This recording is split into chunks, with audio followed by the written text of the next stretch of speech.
the International Court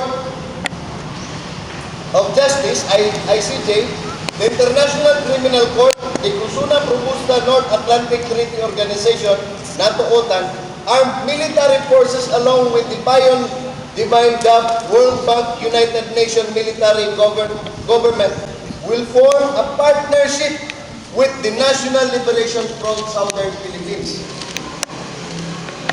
and a further state holding alliance with over 1 million plus armed military guards, soldiers of the United States Army and Marine Corps to strengthen the strategic military high command and natural resources and banking services treasury administrative might of the Sultanate of Sulu and North Borneo by forming the Royal Armed Forces of the Sultanate of Sulu under the protective guidance of the International Court of Justice, financially maintaining financial stability, political administrative balance through Southeast Asia and ASEAN APEC region.